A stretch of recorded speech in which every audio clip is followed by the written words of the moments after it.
Fala, leitores da Bíblia, graça e paz.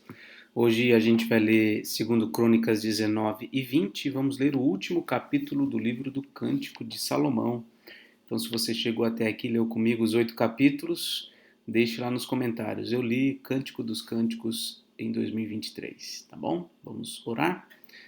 Senhor Deus e Pai, queremos te agradecer mais uma vez pela tua palavra, pela oportunidade de pararmos esse tempo e refletirmos, ó Deus, nas Escrituras Sagradas, nas histórias, nos acontecimentos, ó Deus, na vida dos nossos irmãos do passado. Que o Senhor, ó Deus, nos instrua, nos transforme segundo o teu querer. Oramos em nome de Jesus. Amém. Segundo Crônicas 19, continuando aqui a história de Josafá. Como eu falei para vocês, é uma história que eu aprecio bastante. Josafá, rei de Judá, voltou em paz para sua casa em Jerusalém. O vidente Jeú, filho de Anani, saiu ao encontro do rei Josafá e lhe disse: Será que você devia ajudar o perverso e amar aqueles que odeiam o Senhor Deus? Por isso a ira do Senhor caiu sobre você. No entanto, boas coisas foram encontradas em você, porque tirou os postes da deusa Azerá da terra e pôs no coração o propósito de buscar a Deus.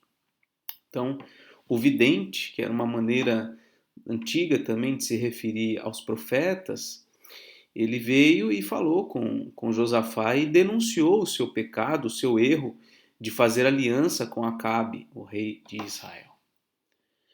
Mas, apesar do que ele fez, né, e da ira de Deus ter sido anunciada sobre ele, como a gente vai ver adiante, foram encontradas boas coisas nele. Josafá morou em Jerusalém, ele tornou a passar pelo povo desde Berseba até a região montanhosa de Efraim e fez com que o povo voltasse ao Senhor, o Deus de seus pais. Nomeou juízes no país, em todas as cidades fortificadas de Judá, de cidade em cidade. Disse aos juízes: Veja bem o que vão fazer, porque vocês não estão julgando em nome de homens, e sim em nome do Senhor. E ao julgarem, ele estará com vocês. E agora que o temor do Senhor esteja com vocês, tenham cuidado com o que vão fazer, porque o Senhor nosso Deus não admite injustiça, nem parcialidade, e também não aceita suborno. Então veja as instruções que ele dá aos juízes para que julguem retamente, para que não sejam injustos nem parciais. Além disso, em Jerusalém, Josafá nomeou alguns levitas, dos sacerdotes e dos chefes das famílias de Israel, para julgarem em nome do Senhor e decidirem as questões de litígio. Por isso moravam em Jerusalém. Deu-lhes a seguinte ordem: façam isto no temor do Senhor, com fidelidade e coração íntegro. Sempre que os seus irmãos que moram nas cidades trouxerem uma questão relacionada com homicídio ou referente à lei e mandamento, estatutos e juízos, vocês devem admoestá-los para que não se façam culpados diante do Senhor e para que não venha grande ira sobre vocês e sobre os seus irmãos. Façam assim e vocês não serão culpados. Eis que Amarias, o sumo sacerdote, presidirá nas coisas que dizem respeito ao Senhor, e Zebadias, filho de Ismael, chefe da casa de Judá, nas que dizem respeito ao rei. Também os levitas serão oficiais à disposição de vocês. Sejam fortes no cumprimento disso, e que o Senhor esteja com os bons.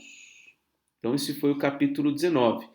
Veja que, apesar dessa aliança que ele fez com Acabe, boas coisas ele fez, levantando homens, dando instruções para que trabalhassem e julgassem de acordo com a vontade de Deus. Então a gente chega aqui no capítulo 20, que é um capítulo muito interessante, uma história muito impactante na minha visão.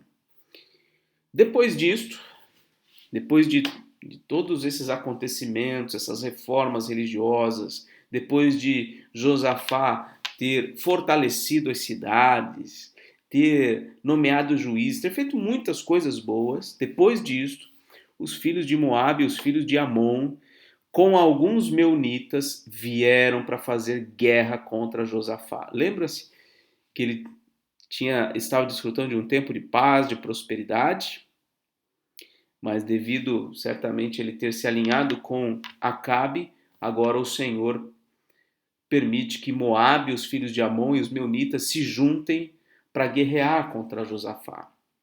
Versículo 2. Então vieram alguns que avisaram Josafá, dizendo: uma grande multidão está vindo contra Judá do lado do Mar Morto, da Síria.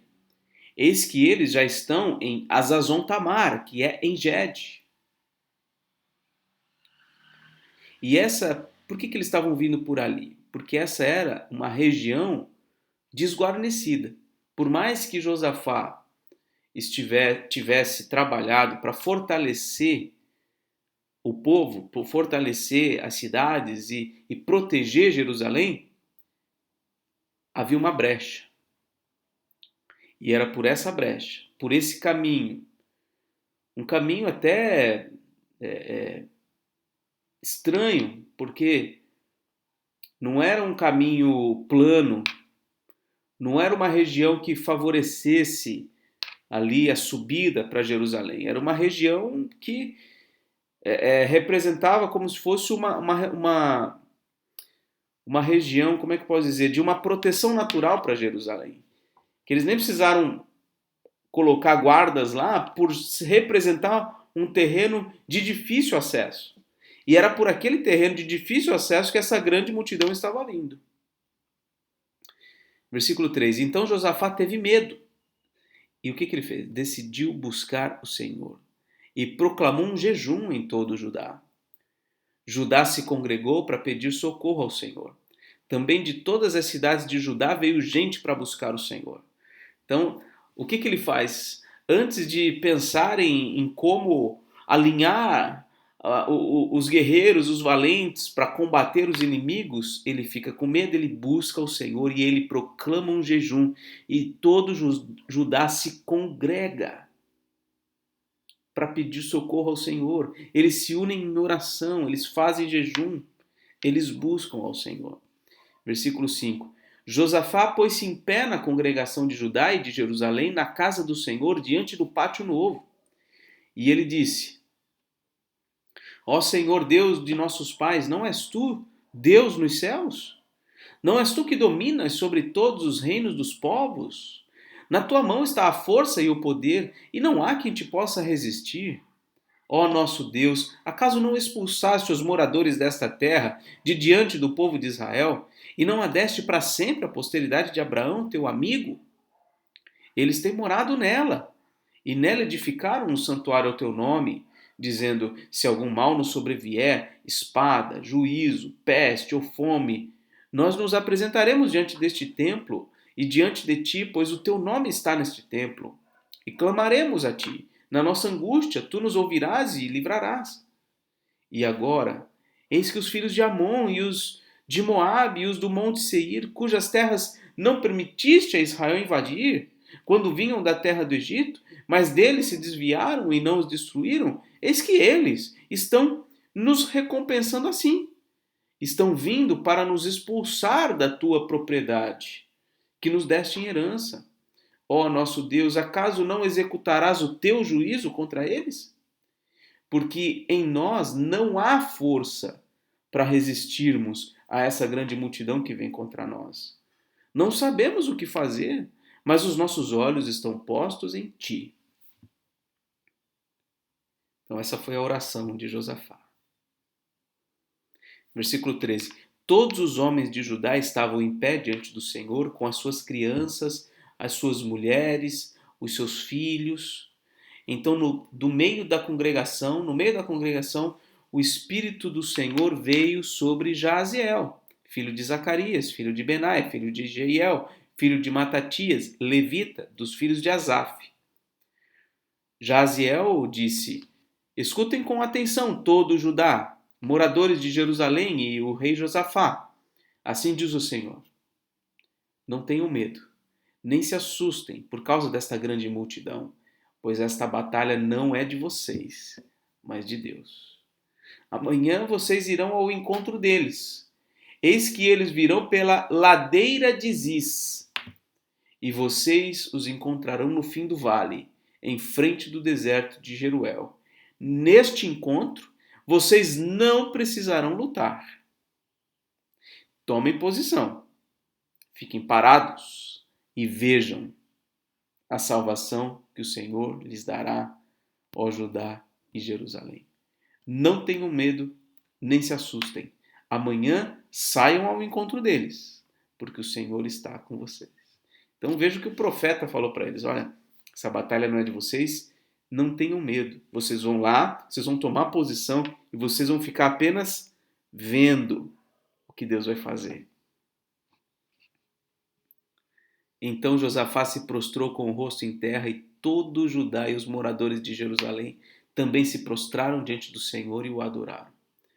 Os levitas dos filhos dos coatitas e dos coraitas se levantaram para louvar o Senhor, Deus de Israel, em voz bem alta. Então eles começaram a cantar e louvar ao Senhor. Que cena maravilhosa, né? O povo de Deus ali reunido em oração, buscando ao Senhor, e o Senhor imediatamente lhes traz uma orientação clara de que eles deveriam confiar, não ter medo e apenas ver o que Deus ia fazer. E isso, de certa forma, é um vislumbre daquilo que a Bíblia fala sobre a salvação. A salvação nunca é algo que o homem conquista, mas é algo que o homem apenas é o beneficiário daquilo que Deus realiza. Ele apenas vê e crê naquilo que Deus está fazendo. Pronto. Ele não busca por si mesmo, ele não realiza a sua própria salvação. Ele não luta para conseguir as coisas, ele vê o que Deus fez para o salvar. E aí, na manhã seguinte, versículo 20, levantaram cedo e foram para o deserto de Tecoa. Ao saírem, Josafá se pôs em pé e disse: Escutem, povo de Judá e moradores de Jerusalém, creiam no Senhor seu Deus e vocês estarão seguros. É o rei falando. Pessoal, creiam no Senhor, vocês estarão seguros. Creiam nos profetas do Senhor e vocês serão bem-sucedidos. Depois de se aconselhar com o povo, Josafá designou os que deveriam cantar ao Senhor. Vestidos de ornamentos sagrados e marchando à frente do exército, deveriam louvar a Deus, dizendo: Deem graças ao Senhor, porque a sua misericórdia dura para sempre. Veja a medida que Josafá tomou aqui. Ele designou os cantores para irem à frente do exército. Quer dizer, a posição de maior vulnerabilidade, de maior perigo, porque ele de fato confiava que o Senhor haveria de prover o livramento. Então ele põe o pessoal da música, do louvor lá na frente para conduzir o cântico ao Senhor. Rendei graças ao Senhor, deem graças ao Senhor, porque a sua misericórdia dura para sempre. E olha aqui o versículo 22. No momento em que eles começaram a cantar e a dar louvores, o Senhor pôs emboscadas entre os filhos de Amon e de Moabe e os do monte Seir que vieram contra Judá e foram o quê? Derrotados. O Senhor pôs emboscadas. A gente não sabe exatamente como foram essas emboscadas, mas olha o versículo 23. Porque os filhos de Amon e de Moabe se levantaram contra os moradores do monte Seir para os destruir e exterminar. 2 contra 1. Os 3 estavam unidos contra Judá, indo para lutar contra Judá. De repente, Amon e Moabe se voltam contra os moradores do monte Seir para os destruir e exterminar. Quando eles tinham acabado com os moradores de Seir, atacaram e destruíram uns aos outros. E quando os homens de Judá chegaram ao lugar alto de onde se pode olhar para o deserto, procuraram ver a multidão e eis que somente avistavam cadáveres estendidos no chão. Não havia nenhum sobrevivente. Eles apenas viram tudo isso acontecer. Josafá e o seu povo foram saquear os despojos. E acharam entre os cadáveres riquezas em abundância e objetos preciosos.